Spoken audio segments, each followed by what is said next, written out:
नमस्कार. गण गण गणात बोलते. स्वाद गाथा या माझ्या चॅनेलवर तुम्हा सर्वांचे मनापासून खूप खूप खूप स्वागत आहे. आज आपण बनवणार आहोत रावण पोहे. जसं रावण पिठलं आहे तसं रावण पोहे, रावण भात असे प्रकार आहेत. रावण पिठल्याची रेसिपीची मी लिंक खाली डिस्क्रिप्शन बॉक्स मध्ये दिली आहे, जरूर पहा.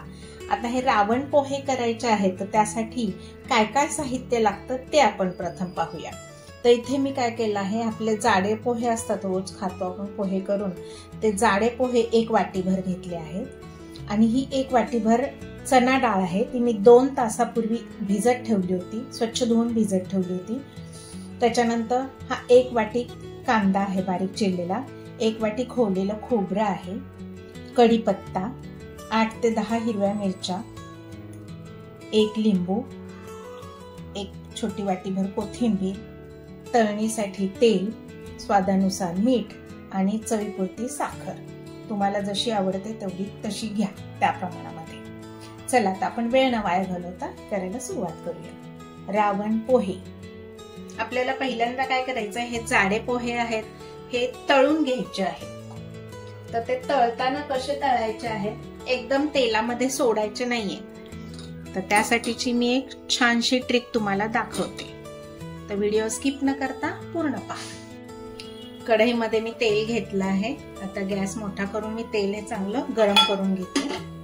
तेल तापतंय तोपर्यंत आपण या मिरच्या बारीक चिरून घेऊया. ही अशी गाळणी आहे माझ्याकडे, तर याच्यामध्ये टाकून मी पोहे तळून घेते, म्हणजे तेलामध्ये पोह्यांचा राडा जास्त होणार नाही आणि अलगद आपण पोहे तळून घेऊ शकू. 1 पोहा मी टाकून पाहते, तेल चांगलं तापलं का. तापलेलं आहे. तेल चांगलं तापलेलं असायला हवं, तरच आपले पोहे छान फुलून येतील. आणि एकदम टाकायचे नाहीत सगळे, थोडे थोडे टाकायचे आहेत. हे पहा असे.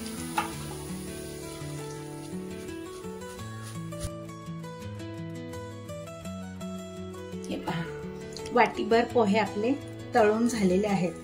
आपण वाटीभर म्हणता म्हणता हे केवढे झाले, ताटभर पोहे झालेले आहेत तळून.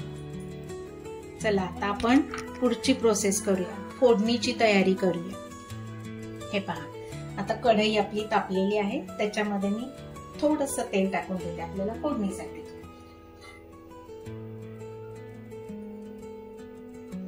चला, तेल तापतंय तोपर्यंत तुम्ही जर माझ्या चॅनेलवर नवीन असाल तर लवकर लवकर लाईक करा, शेअर करा, सबस्क्राईब करा आणि बेल आयकॉनवर क्लिक करायला विसरू नका.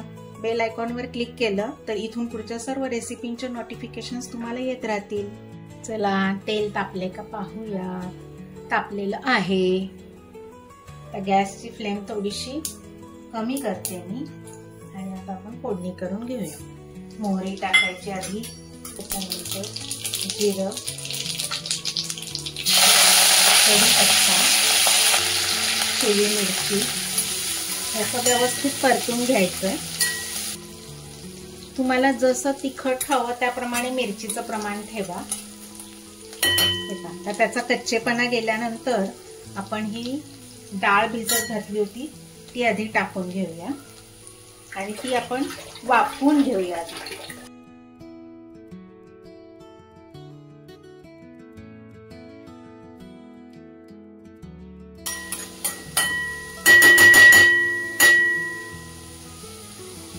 ती किंचित असा पाण्याचा हपका मारायचा आहे आणि आपल्याला हे छान वाफवून घ्यायचं आहे. चला, आपली डाळ आता वाफली गेली आहे छान.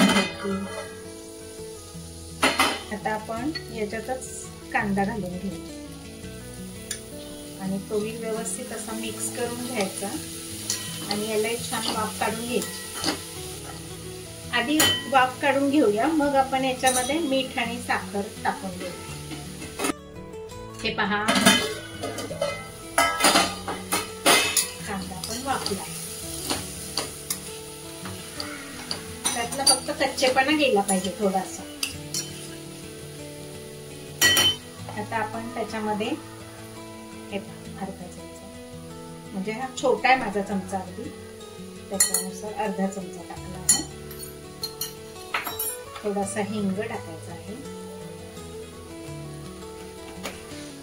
आता आपण याच्यामध्ये चवीनुसार साखर आणि हे मीठ, तर हे मी 1 चमचाभर टाकते, तुम्ही तुमच्या आवडीनुसार टाका.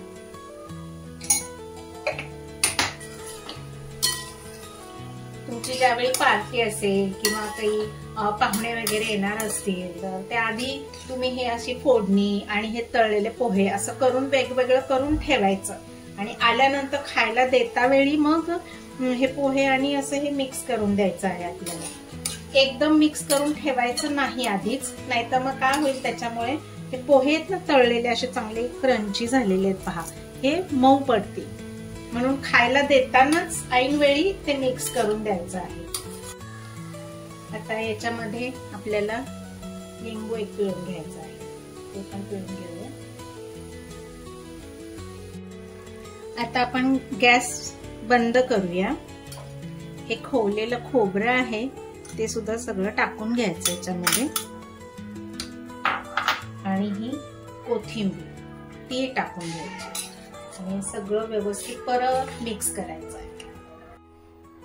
आता तुमच्याकडे जर एकदम लॉट येणार असेल तर काय करायचं, मोठ्या भांड्यामध्ये हे पोहे आधी काढून घ्यायचे, त्याच्यानंतर हे आपण फोडणीचं जे सगळं साहित्य केलेलं आहे ही फोडणी हे सगळं मिक्स करायचं, एकत्र करायचं आणि द्यायचं. आता आणि थोडं थोडं द्यायचं आहे तर त्यावेळी काय करायचं, तुम्हाला जेवढं पाहिजे आहे तेवढं याच्यामध्ये हे पोहे काढून घ्यायचे आधी.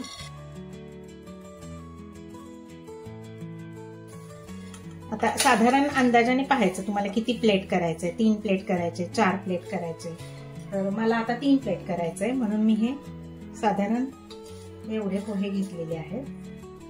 आता त्याच्यामध्ये ही फोडणीची डाळ अशी वरून टाकायची. तुम्हाला आणखी आवडत असेल याच्यावर तर आणखी तुम्ही कोथिंबीर ऍड करू शकता. तर हे पहा तयार झाले हे आपले रावण पोहे. अत्यंत रुचकर असा हा प्रकार आहे, तर तुम्ही पण नक्की करून पहा. आवडली का माझी रेसिपी? आवडली असेल तर नक्की करा आणि मला कमेंट करायला विसरू नका. अशा स्वादिष्ट रुचकर रेसिपींसाठी पुन्हा पुन्हा भेट द्या माझ्या स्वादगाथा चॅनलला. लवकरच भेटू आपण पुढील नवीन व्हिडिओमध्ये नवीन रेसिपीसह. तोपर्यंत मस्त खा आणि स्वस्त राहा. माझा व्हिडिओ पूर्ण पाहिल्याबद्दल खूप खूप खूप धन्यवाद. बाय.